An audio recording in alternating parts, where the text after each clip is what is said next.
क्या आपने कभी सोचा है कि श्राप भी वरदान बन सकता है? महाभारत की इस कथा में एक ऐसा क्षण आता है जहां अर्जुन के सामने स्वर का आकर्षण खड़ा था, लेकिन उन्होंने मोहनी मर्यादा को चुना। एक ऐसा श्राप मिला जो सुनने में अपमान लगता है, पर समय आने पर वही श्राप पांडवों की सबसे बड़ी ढाल बन गया। ये कहानी है अर्जुन के संयम, त्याग और उस निर्णय की जिसने इतिहास की दिशा बदल दी। महाभारत का इतिहास अनेकों वीर योद्धाओं के त्याग और समर्पण की महान गाथाओं से भरा हुआ है। पितामह भीष्म, घटोत्कच, बर्बरीक, अभिमन्यु और कर्ण के अलावा अर्जुन का बलिदान भी कुछ कम नहीं है। जब एक बार इंद्रलोक में पांडव पुत्र अर्जुन को अप्सरा ने क्रोधित हो नपुंसक होने का श्राप दे दिया था, तब अर्जुन ने सहजता से इस श्राप को स्वीकार किया और पांडवों के अज्ञातवास के दौरान यही श्राप वरदान साबित हुआ। महाभारत प्रसंग, एक बार इंद्रदेव ने अर्जुन को इंद्रलोक में आने का न्योता दिया। जब अर्जुन इंद्रलोक पहुंचा तो इंद्रदेव ने पांडु पुत्र अर्जुन को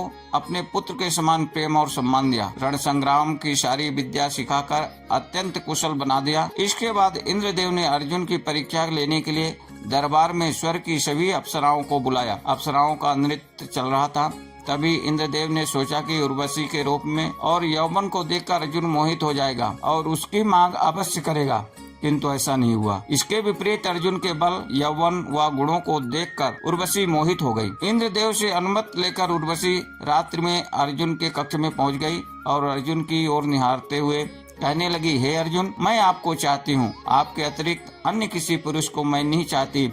मेरा यौवन आपको पाने के लिए तड़प रहा है। मेरी अभिलाषा पूर्ण करो नाथ। उर्वशी की बात सुनकर अर्जुन ने कहा, माता, अपने पुत्र से ऐसी आशा करना योग्य नहीं है। मैं आपके पुत्र के समान हूँ। आप व्यर्थ ही ऐसी बातें कर रही हैं। उर्वशी ने अनेक प्रकार से अर्जुन को रिझाने की कोशिश की, लेकिन अर्जुन अपने कथन पर अडिग रहे।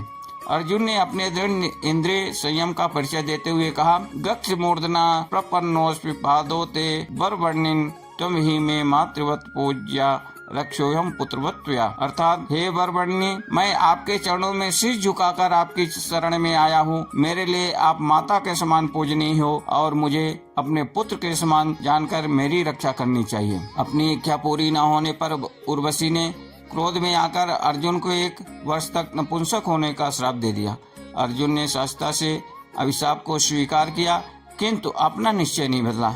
यही श्राप पांडवों के अज्ञातवास में अर्जुन के लिए वरदान साबित हो गया। राजा विराट के महल में अर्जुन ने 1 वर्ष के अज्ञातवास के समय बृहन्नला बनकर महाराज विराट की कन्या उत्तरा और उनकी सखियों को नृत्य शिक्षा देने का कार्य किया।